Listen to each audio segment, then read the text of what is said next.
Hello everyone, welcome to our channel's Success Edutech. I am Prashant Jadhav. Today we are watching our second chapter in history, Socialism in Europe and the Russian Revolution. तो आज हम अपना second chapter यहाँ पर शुरू करने जा रहे हैं जिसका शीर्षक है socialism in Europe and the Russian revolution. Socialism यानी समाजवाद जो कि यूरोप में था वो समाजवाद, और उससे जो कनेक्टेड है रशियन रिवॉल्यूशन यानी रशियन राज्य क्रांति। क्या कनेक्शन है ये सोशलिज्म और रशियन राज्य क्रांति का, ये हम आज के पार्ट में देखने वाले हैं। तो हम शुरू करने जा रहे हैं अपना ये session. The age of social change, एक काल था सोशल चेंज का, यानी समाज में जो परिवर्तन था वो होने का एक काल था। उस काल के बारे में हम यहाँ पर जानेंगे। In the previous chapter you read about the powerful ideas of freedom and equality the circulated in Europe after the French revolution. आपने पिछले चैप्टर में देखा ही है, यानी पढ़ा है, जैसे कि कुछ पावरफुल कल्पनाएं थी फ्रीडम के कनेक्टेड, यानी स्वातंत्र्य से कनेक्टेड जो पावरफुल कल्पनाएं, शक्तिशाली कल्पनाएं, और जो कि एकता से कनेक्टेड थी। और वो जो कल्पनाएं थी वो सर्कुलेट हो रही थी। कहाँ से? यूरोप से हर देश में वो सर्कुलेट हो रही थी। और ये जो सब कुछ मिल रहा था, ये जो प्रेरणा मिल रही थी, ये कहाँ से मिली थी? तो फ्रेंच रिवॉल्यूशन से, यानी फ्रेंच राज्य क्रांति से ये प्रेरणा मिली थी सभी देशों को। The French revolution opened up the possibility of creating a dramatic change in the way in which society was structured. और उसके कारण बहुत सी सोसाइटी यानी सामाजिक बदलाव हो रहा था। स्ट्रक्चर, एक रचना हो रही थी समाज की नई। As you have read, before the 18th century, society was broadly divided into estates and orders, and it was the aristocracy and church which controlled economic and social power. और 18वां जो शतक था, उस वक्त हमने देखा कि समाज जो था वो किसके अंडर था? जो कि चर्च और थर्ड स्टेट, उनके अंडर ये सभी समाज उनके अंडर था। तो suddenly after the revolution it seemed possible to change this. और इस रिवॉल्यूशन के बाद, यानी इस राज्य क्रांति के बाद, सभी चेंजेस आने लगे। In many parts of the world including Europe and Asia, new ideas about individual rights and who controlled social power begin to be discussed. और ये सभी जो आइडियाज उभर कर आ रहे थे, उन पर किसने कंट्रोल किया और कैसे कंट्रोल हुआ, और ये हम यहाँ पर देखने वाले हैं। Begin to be discussed in India, Raja Ram Mohan Roy and Derozio talked about significance of the French Revolution, and many others debated the ideas of the post-revolutionary Europe. The developments in the colonies it ran reshaped these ideas and social change. और ये जो French revolution था उसके बारे में बहुत सी चर्चाएं हुई, और ये जो यूरोप था वहाँ पर जो प्रबोधन हो रहा था उसका सभी और फैलाव हो रहा था। जैसे कि राजा राम मोहन राय जैसे जो हमारे समाज सुधारक थे, उन्होंने भी इसका जिक्र किया है। Not everyone in Europe, however, wanted a complete transformation of society. Responses varied from those who accepted that some change was necessary but wished for a gradual shift. तो ये सभी हो रहा था, मगर एक ट्रांसफॉर्मेशन था ये सोसाइटी में, यानी कुछ बदलाव था, रिस्पॉन्सिव कुछ, यानी ऐसा बदलाव था कि जो बहुत ही यानी निराला था। सब कुछ नया नया हो रहा था सोशली, यानी सामाजिक तरीके का ये बदलाव था। Society radically, some were conservatives, others were liberals and radicals. तो कुछ समाज, यानी समाज में कुछ विचारों में भिन्नता जैसे कि कंजर्वेटिव्स यानी अपरिवर्तनवादी, जो कि परिवर्तन नहीं चाहते थे, और दूसरे जो थे लिबरल्स यानी उदारमतवादी, और तीसरे रेडिकल्स यानी उग्रवादी, शॉर्ट टेम्पर्ड कहते हैं उनको, तो what did these terms really mean in the context of the time?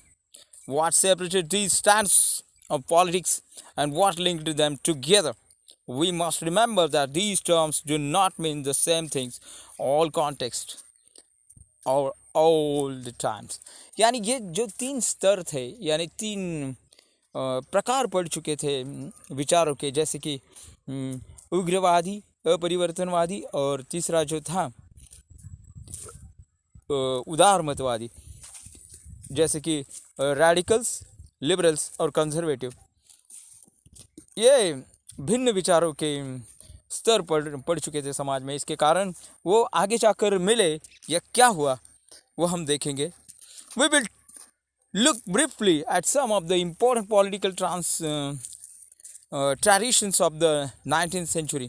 तो कुछ हम 19th सेंचुरी के जो ट्रेडिशनल यानी जो पुराने ख्यालों के जो थॉट्स थे वो हम देख चुके हैं। And see how they influenced change. और हमने देखा भी है कि उन्होंने कैसे चेंज लाया, यानी बदलाव कैसे लाया, उनका प्रभाव कैसे पड़ा। Then we will focus on the historical event in which there was an attempt at radical transformation of society. और क्या अटेम्प्ट किया, यानी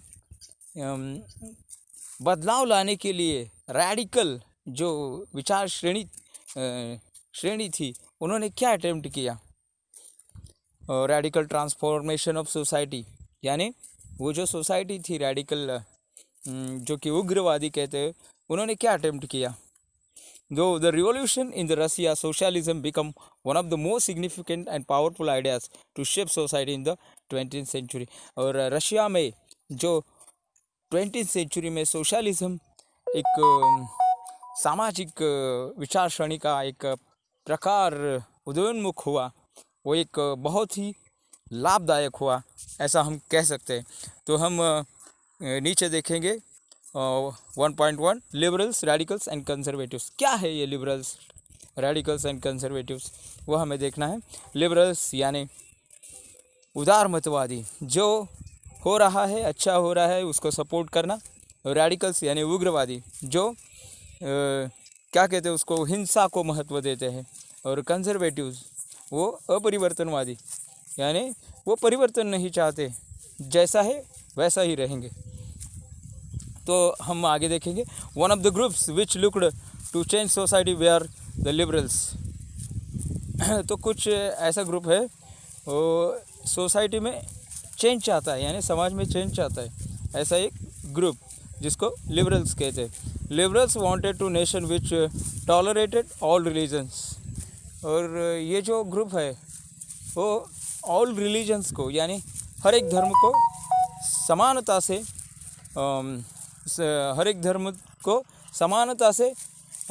उनका आदर करता है। और दूसरा जो है, liberal wanted a nation which tolerated all reasons. We should remember that this time European states usually discriminated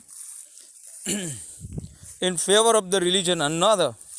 तो उस वक्त सब कुछ था वो यूरोप में, फेवर किसके फेवर में था, तो रिलीजन के, यानी धर्म के फेवर में था। जैसे कि Britain favour the church of England, Australia and Spain favour the Catholic church. यानी ब्रिटेन में चर्च को महत्व दिया गया था और ऑस्ट्रेलिया और स्पेन में कैथोलिक चर्च को। लिबरल्स आल्सो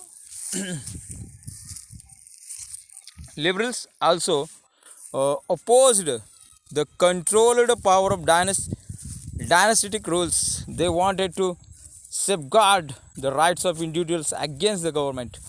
तो क्या करते थे वो, जो राइट्स थे यानी अधिकार थे उनको महत्व देते थे लिबरल्स। और गवर्नमेंट के भी, यदि किसी के अधिकारों पर कोई अत्याचार हो तो वो गवर्नमेंट के विरोध में भी जा सकते थे, यानी सरकार के भी विरोध में जा सकते। They are gived for a representative elected parliamentary government subject to law interpreted by a well-trained judiciary that was independent of rulers and officials। और उनका कहना था कि एक ऐसी इंडिपेंडेंट जुडिशरी चाहिए जो गवर्नमेंट से विभक्त हो और अपना काम किसी भी तनाव के नीचे न करें.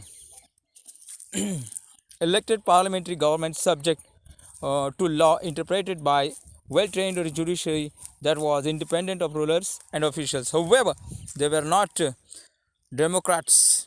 They did not believe universal adult franchise. तो वो एडल्ट की जो फ्रेंचाइज है, आप जिसको हम लोकशाही कहते हैं, उसको बिलीव नहीं करते थे, महत्व नहीं देते थे. That is the right of every citizen to vote.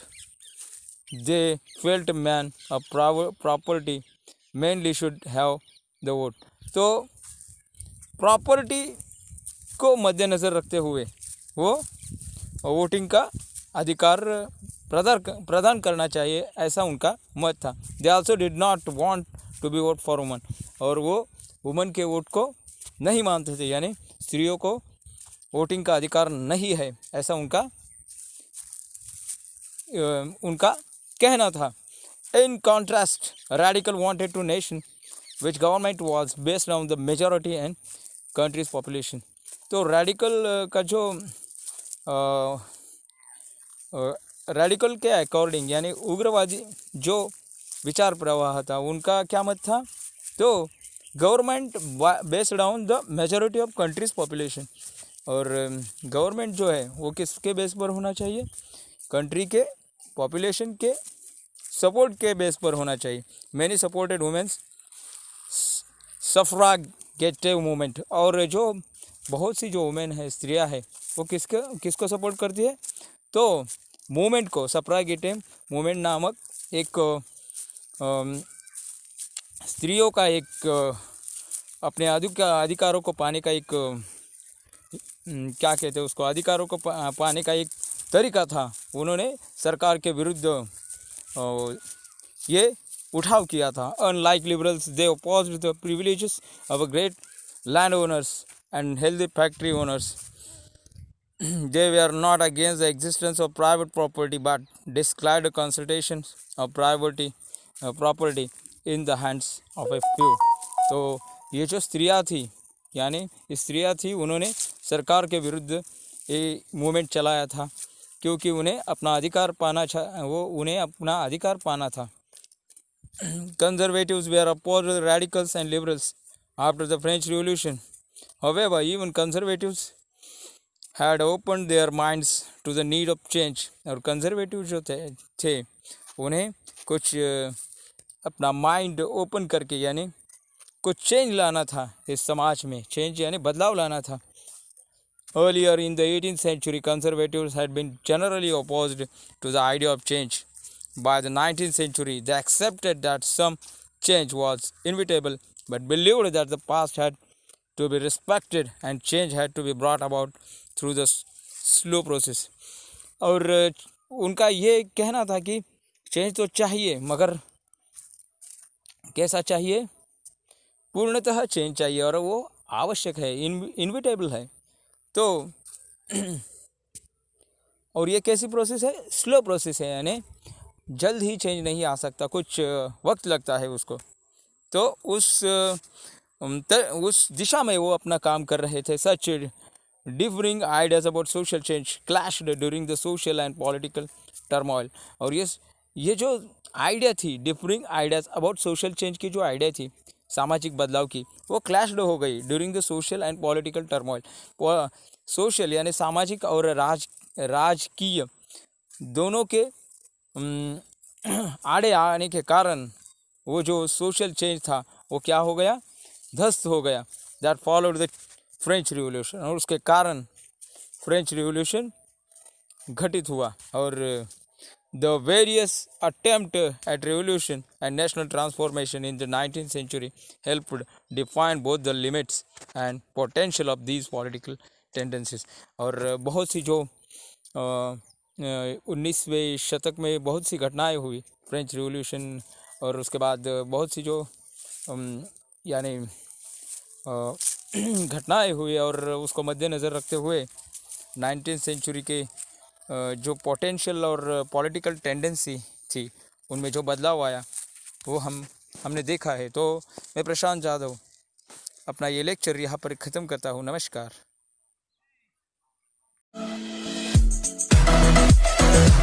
है।